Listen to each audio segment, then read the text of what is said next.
ഇതിന്റെ പേരിൽ പ്രധാനപ്പെട്ട ഒരു വാർത്ത പുറത്തു വരുന്നുണ്ട്. തകരപ്പറമ്പിൽ ഒരു മൃതദേഹം കണ്ടെത്തിയിരിക്കുന്നു എന്നുള്ള വിവരം പുറത്തു വരികയാണ്. അത് ആരുടെ മൃതദേഹമാണെന്നുള്ളതാണ് ചോദ്യം. കനാലിൽ ഒരു മൃതദേഹം പൊങ്ങിയിരിക്കുന്നു. അമൽ തേനംപറമ്പിൽ വിവരങ്ങൾ നൽകും. അമൽ, പറയൂ. അക്ഷയ, ഈ റെയിൽവേ സ്റ്റേഷനോട് ചേർന്ന ഏറ്റവും അടുത്തുള്ള സ്ഥലമാണ് തകരപ്പറമ്പ്. ആ തകരപ്പറമ്പിൽ ഒരു മൃതദേഹം ഈ അമേഴിഞ്ഞ തോട്ടിൽ പൊങ്ങിയിരിക്കുന്നു എന്നുള്ളതാണ് നൽകാൻ കഴിയുന്ന വിവരം. ആ വിവരത്തിൽ നമുക്ക് ഇപ്പോൾ ജോയിയുടെ മൃതദേഹം കാണാതായി, ജോയിയെ കാണാതായി. ജോയിക്ക് വേണ്ടിയുള്ള തിരച്ചിൽ തുടരുന്നതിനിടെയാണ് ഇവിടെ ഇങ്ങനെ ഒരു മൃതദേഹം കണ്ടെത്തിയിരിക്കുന്നത്. ജോയി ആണ് എന്ന് നിലവിൽ നമ്മൾ ഉറപ്പിക്കുന്നില്ല, പക്ഷേ അതിനുള്ള എല്ലാവിധ സാധ്യതയും ഇപ്പോഴും നിലനിൽക്കുന്നു. കാരണം ഇവിടെ നിന്നും ഏറ്റവും അടുത്ത് ഒഴുകിയെത്താൻ പരുവത്തിനുള്ള ഒരു സാധ്യതയുണ്ട്. അതിനാൽ തന്നെ പോലീസും ഫയർഫോഴ്സും എല്ലാം അവിടേക്ക് എത്തിയിട്ടുണ്ട്. ജോയി ആണോ എന്ന് സ്ഥിരീകരിക്കുന്നതിനുള്ള നടപടിക്രമങ്ങൾ ഇപ്പോൾ പുരോഗമിക്കുകയാണ്. ഇപ്പോൾ എന്തായാലും ഈ പറയുന്ന ഈ ദൂരം നോക്കുകയാണെങ്കിൽ റെയിൽവേ സ്റ്റേഷന്റെ അടിയിൽ നിന്നും ഒഴുകി വരുന്ന വെള്ളം പോകുന്നത് ഈ ഭാഗത്തേക്കാണ്. അപ്പോൾ അതാകാനുള്ള സാധ്യതയുണ്ട് എന്നുള്ളതാണ് ഫയർഫോഴ്സ് ഉദ്യോഗസ്ഥരും പോലീസും എല്ലാം ഇപ്പോൾ വ്യക്തമാക്കുന്നത്. നേരത്തെ തന്നെ ഒരു മൃതദേഹം ഈ പ്രദേശത്തുണ്ട് എന്നൊരു വിവരം സബ് കളക്ടർക്കും മറ്റുദ്യോഗസ്ഥർക്കും ഒക്കെ ലഭിച്ചിരുന്നു. അതിന്റെ അടിസ്ഥാനത്തിൽ ഒരു മൃതദേഹം ഇങ്ങനെ ഒഴുകുന്നുണ്ട് എന്ന വിവരം ലഭിച്ചിരുന്നു. അതിന്റെ അടിസ്ഥാനത്തിലാണ് അവർ അവിടെ പരിശോധന നടത്തിയത്. പിന്നീട് ചില ആളുകളിലും ഇവിടെ ഒരു മൃതദേഹം ഉണ്ട് എന്നൊരു വിവരം ഇവർക്ക് കൈമാറിയിരുന്നു. അതിന്റെ അടിസ്ഥാനത്തിലാണ് ഫയർഫോഴ്സും പോലീസ് ഉദ്യോഗസ്ഥരും അവിടേക്ക് എത്തിയത്. നിലവിൽ എന്തായാലും ഈ മൃതദേഹം അവിടെ നിന്നും മാറ്റിയിട്ടില്ല.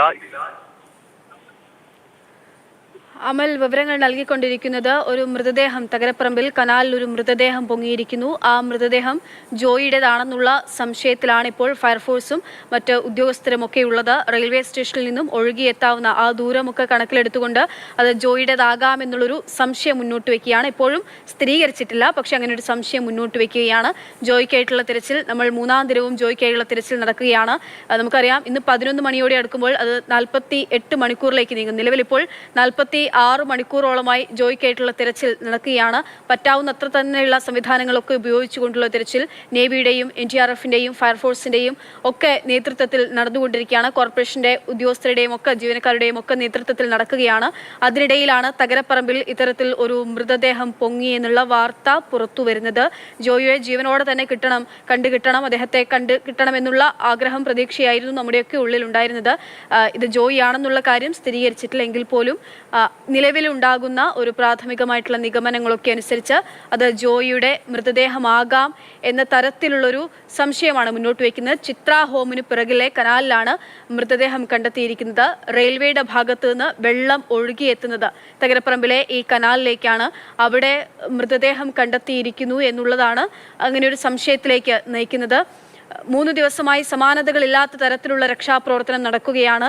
ജോയിക്കായിട്ടുള്ള തെരച്ചിൽ നടക്കുകയാണ്. പറ്റാവുന്ന തരത്തിലുള്ള സംവിധാനങ്ങളും സാങ്കേതിക വിദ്യയും ഒക്കെ ഉപയോഗിച്ചുകൊണ്ട് ഇന്ന് നേവിയും രക്ഷാമുഖത്തുണ്ട്. രക്ഷാപ്രവർത്തനത്തിനായി നേവിയും ഇറങ്ങിത്തിരിച്ച ദിവസമാണ്. ഇന്നും രാവിലെ തന്നെ രക്ഷാപ്രവർത്തനം തുടങ്ങിയിട്ടുണ്ട്. അതിനിടയിലാണ് ഇങ്ങനെയൊരു മൃതദേഹം കണ്ടെത്തിയെന്നുള്ള വാർത്ത പുറത്തു വരുന്നത്. ഇപ്പോൾ അവിടെയുള്ള ഉദ്യോഗസ്ഥരൊക്കെയും NDRFും നേവിയും ഒക്കെ തന്നെയും ആ കനാലിനടുത്തേക്ക് പോയിട്ടുണ്ട് എന്നുള്ള വിവരമാണ് അമൽ നൽകിക്കൊണ്ടിരിക്കുന്നത്. അമൽ